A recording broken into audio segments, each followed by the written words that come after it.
viewers, here we are driving this all-new Chevrolet Trax RS with a 1.2 liter 3-cylinder turbocharged engine. What's it like to drive? It's decent. It's the best way I could sum up this car. There's nothing really spectacular or heart-starting about the way it drives, but there's nothing really particularly wrong with it. The steering is light, especially when you're nipping through gaps in traffic like I'm doing right now. The brakes are responsive, which is something that you really need when you're in stop-and-go traffic, even when you're out and about in provincial winding roads.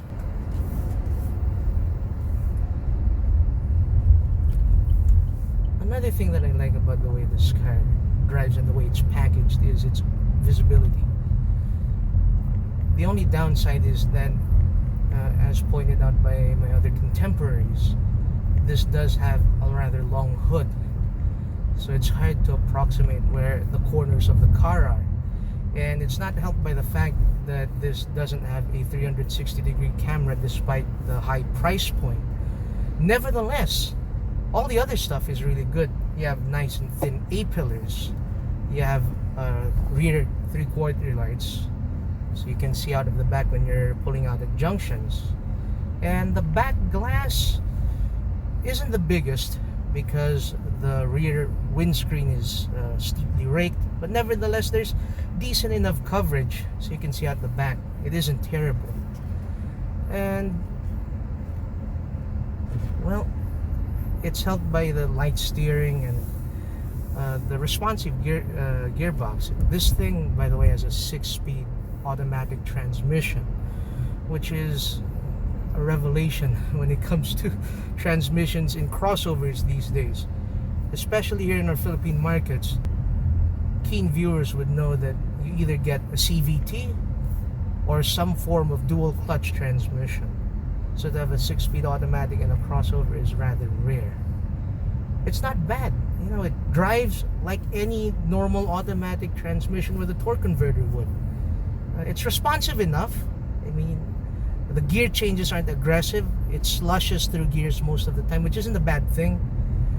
Just don't expect it to drive like a hard-starting electro. The handling is decent. It's composed. It's competent. Even though the Chevrolet Trax and most crossovers are tuned to be on the firmer side because they're trying to market this thing as a sporty utility vehicle, a crossover, you can tell that it's tuned more for a comfortable ride. The ride is plush. When you go over rutted surfaces, it does tend to pitch a bit, but that's all in the name of making the ride more compliant, more stable, more forgiving, because some crossovers in this category are firm to a point where it starts to become uncomfortable. You know what this feels like? It feels a bit like a truck, something like a Montero Sport or a Subaru XV. The Subaru XV is one of the segment leaders when it comes to ride quality in crossovers. This is a close competitor to that in terms of ride quality.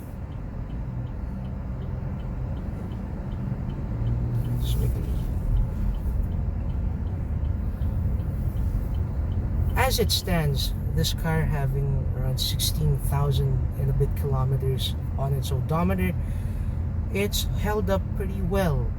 And the 1.2 liter 3-cylinder turbocharged engine, despite being a small 3-cylinder engine with a turbocharger, is surprisingly unobtrusive.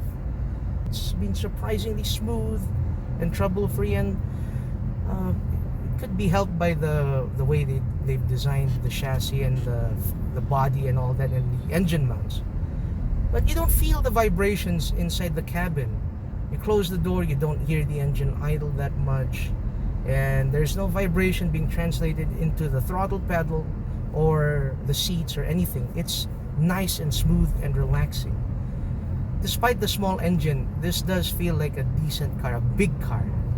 It's not just a small car that they've enlarged to accommodate, you know, more passengers and more interior room. In addition, this feels more grown up compared to something like a Mitsubishi X-Force. Thankfully, I've gotten the opportunity to drive an X-Force GT with a 1.5 liter engine, and that thing drove like an expander.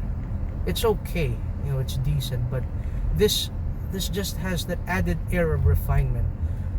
I will admit, I was gonna dunk on this car for being another generic crossover offering from a mainstream brand looking to make a quick buck profiting off of the crossover craze, but this is surprisingly good for what it is in a vacuum, or even against other rivals.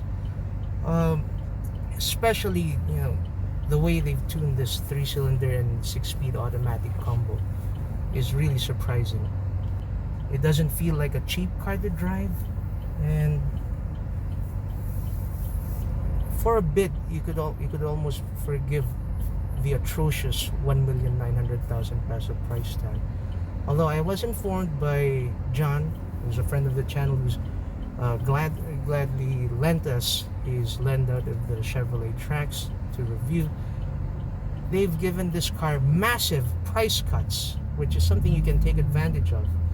And you know, at 1,700,000 or so something thousand pesos for what they're charging, it's competitive. And I'd say, if you don't mind Chevrolet servicing and parts availability, which is something that remains to be seen, mind you, I'm not going to comment on that, this is a great competitor to the Ford Territory. Now, granted, the Territory is a little bigger around the back, but it's not like this thing is a tight car.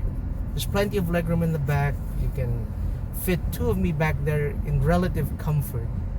And because of all the available, you have a sunroof, you have a rear 3/4 lights in the back, it's surprisingly airy. You don't feel claustrophobic in here.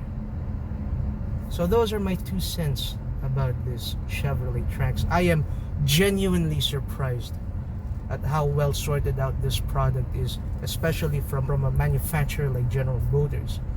This is a good product, and it's something that I hope many shoppers will cross-shop over a Ford Territory, which I think as of the time of this filming is still on a waiting list if you want one of those.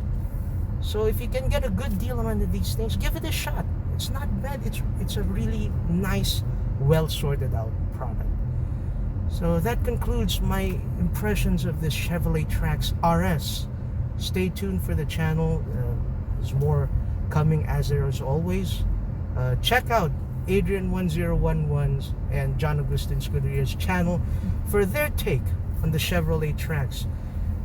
John has a comprehensive review, and Adrian has his point of view test drive video and walk around.